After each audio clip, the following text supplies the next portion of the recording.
You've been writing essays wrong all along, and it's thanks to one of the worst pieces of writing advice. That's right for yourself. What is the single worst piece of writing advice that you often hear? I think it's the very common know your reader.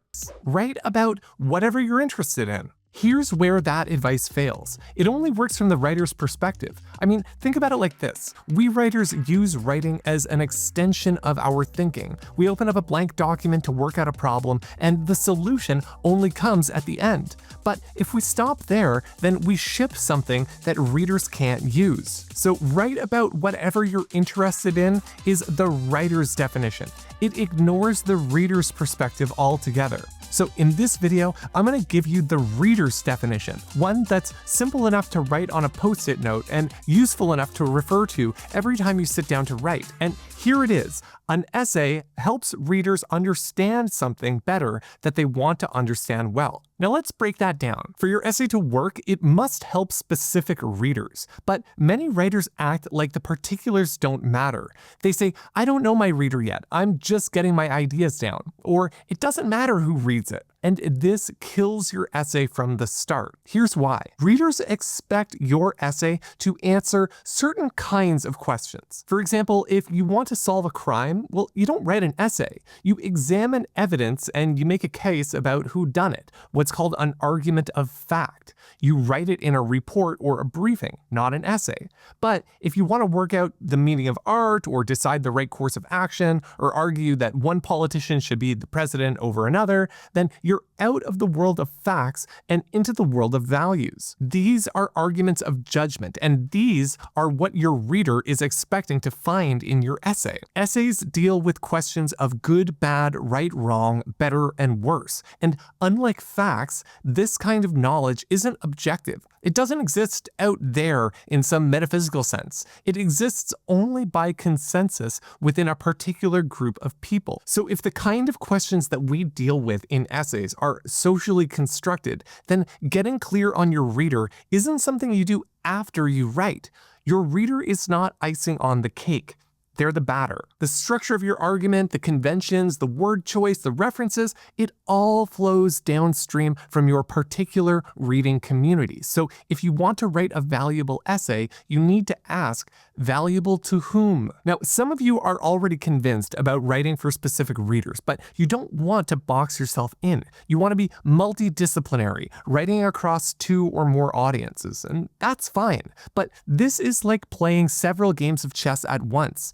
It doesn't absolve you from thinking about the particulars of each game. It just means that you need to think about multiple particularities at once. Now, for the second part of our definition, what if I told you that everything you've been taught about the purpose of essays is wrong? Because it is. If you go by what most writing manuals say, well, they say that the goal of an essay is persuasion, but that's wrong. The goal of an essay is to help readers understand. Think about it like this. An essay is a genre, and all genres exist to help their users get things done, which means that every genre has a goal, a function. So for example, the purpose of a white paper is to persuade stakeholders to adopt a certain position. The function of these genres is to persuade readers to act. And before you object, it is true that some writers do both. They improve understanding and they drive action. But the action comes second, and if you go chasing after the rabbit of action,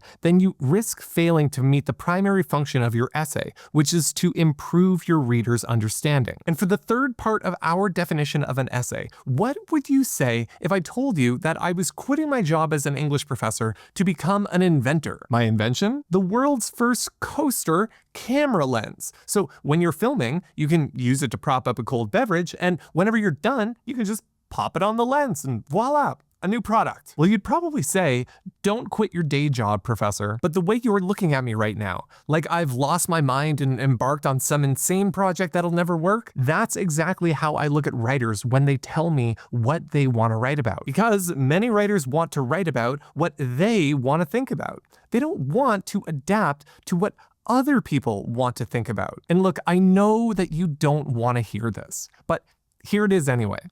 You have to write about what your readers are interested in understanding. Now look, I'm not talking about audience capture here. You're not about to become some slave to market demand or reader interests. And there are ways that you can shift your readers' interest. There are certain techniques that we can talk about, but we can't talk about shifting reader interest until we address the biggest thing holding writers back, and that is self-centeredness. A lot of you are possessed by a vision of your favorite writer who, despite everyone's advice, persisted in writing about whatever interested them. They were passionate, stubborn, committed to their own inspiration, readers be damned. And over time, enthusiastic readers found them. If you build it, they will come. And so with that vision, you want to do your own original research. Keyword there is original. But writers who start this way always hit the same wall. They think that anything original counts as research. So if an idea hasn't been written about before, it must be valuable, right? Wrong. So if you think that original ideas are automatically valuable, then you are imagining knowledge as a fixed puzzle with missing pieces. Add a new piece and the value is obvious. And to be honest, that works for arguments of fact. So for example, if you're examining a crime scene and you bring in some new evidence, well, that evidence is automatically valuable. But again, in essays, we are not dealing with arguments of fact. We're dealing with arguments of judgment. So your idea is not like a missing puzzle piece. It's more of an invention that you're taking to the market. And so if consumers can understand it and they can use it to solve a problem, then they'll adopt it and reward you. And if not, then it stays on the shelf. And the same thing is true of your readers. If they can understand your idea and they find it useful, they'll adopt it and share it and they'll reward you. But if they don't see how it solves a problem that they care about, it stays dead on the page. In other words, your idea only becomes knowledge when readers accept it. But just because you say something new doesn't mean that it's valuable or even true. It only gains value when readers accept it as true. So I mean, just think about the declining rates of reading around the world and then ask yourself, how much interest do you have to spare? Your readers do not even remotely want to spend their time reading about anything you're interested in. Now, yes, a great writer can shift what a community cares about, but that skill is rare, difficult, and pretty risky. Your essay succeeds when its topic aligns with something that readers already want to understand well. Sometimes a good essay can make readers care about something new, but in the vast majority of cases, essays succeed when they advance understanding of something that their readers already care about. Something is not anything, and readers are not you. And for the fourth part of our definition of an essay, readers decide what counts as better understanding, not writers. Now, notice what this definition requires. You need to know what counts as better. You can think of your essay like a set of directions. If your goal is to take the reader somewhere farther, you need to know their starting position. You can't give good directions without knowing where somebody is standing right now. And the same thing is true of essays. To help readers understand something better, you need to know, what do they already understand? What do they want to understand? Where are the gaps in their knowledge? And this is why you cannot be agnostic about your reader and write well. Your essay is only good if it helps them understand something better.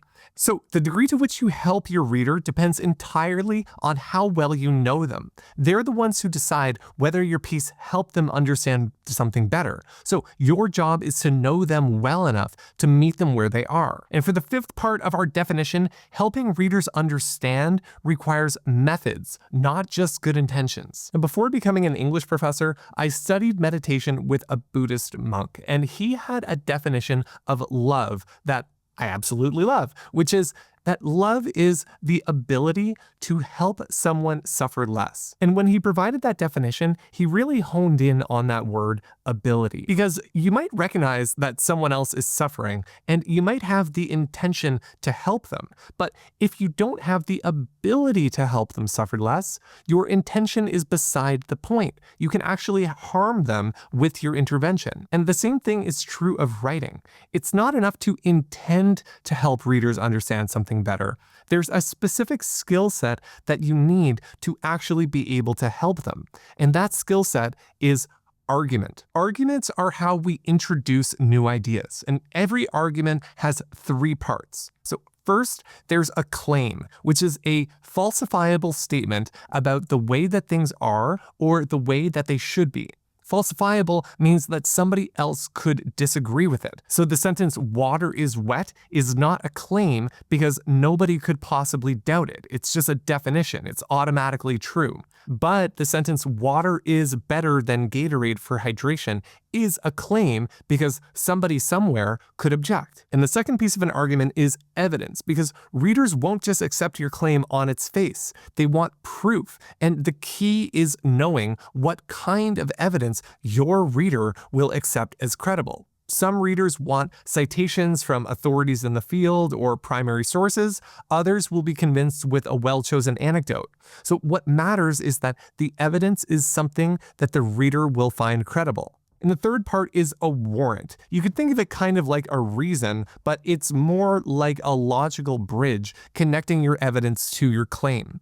Evidence doesn't speak for itself. 2 writers can look at the same piece of evidence and reach opposite conclusions. You see this in climate science. Researchers might accept that temperatures are rising, but they develop different explanations to support different claims. So claim, evidence, warrant. Master these 3 elements and you'll have the ability, and not just the intention, to help your readers understand something better. But to do that, you need to understand how readers actually read. What's happening in their minds as they move through your sentences? Now, most writers fall back on lists of writing rules, but I think there's a better approach: reader psychology. Because when you understand what's happening in the reader's mind, you can adapt your prose to fit how they naturally process your writing. So watch this video next, because it's going to show you 4 proven writing principles based on reader psychology. Principles that'll help you turn that definition into actual essays that work. So be sure to go check it out.